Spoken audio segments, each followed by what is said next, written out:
Often it's tough to have an open and honest conversation on race and ethnic identity. What's okay to talk about and what's considered rude. Hello everyone, I'm Shannon Slatton. Today we're hoping to begin talking about some of those tough topics in a series called A Dialogue on Diversity. According to the U.S. Census Bureau, the number of non-whites is growing in the Northwest Metro. For instance, in Crystal, the African American population increased nearly 4 percentage points in 2016 compared to 2010.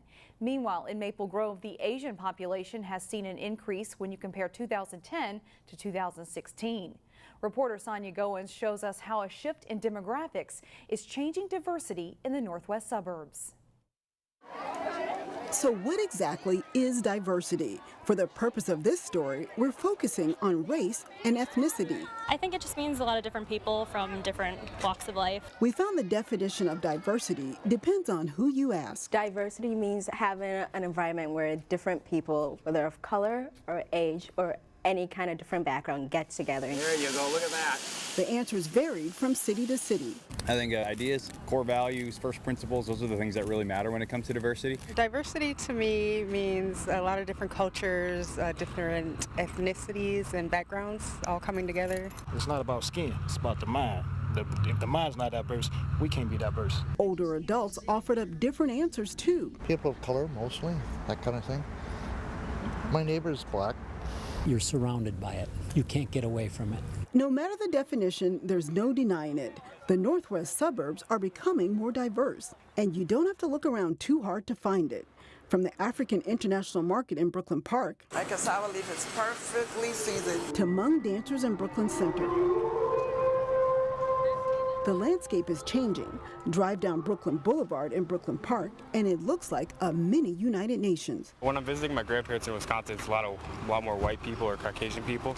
So it's always great coming back home and seeing all this great diversity here in this area. But there can be a dark side when there's a lack of diversity. Some people try to assimilate by changing or hiding their identity to fit in with the majority population. I did try at one point to bleach my skin, if that makes sense, just so I could walk around without getting stares.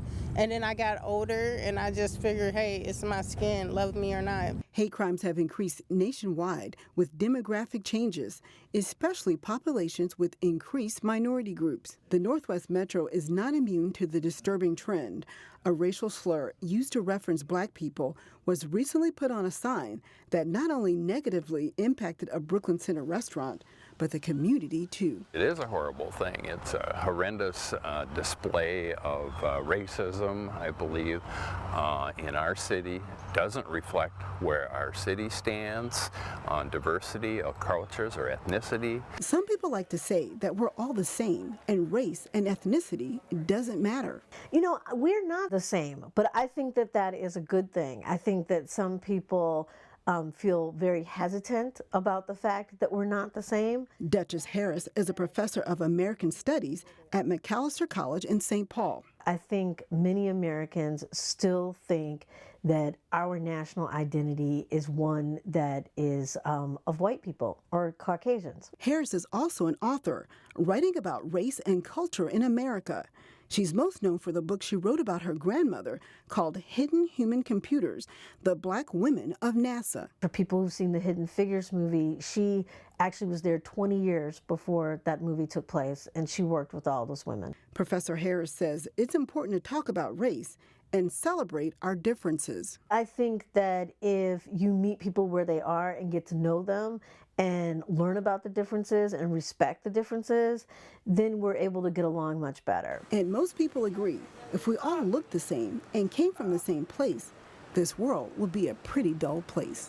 You're gonna be like living in a box if you only are around certain type of people that are just like you. It's healthy to be around different races and backgrounds. You can learn from each other. Melanin of skin, height, eye color, hair length, whatever it is really less important than diversity of ideas and experiences.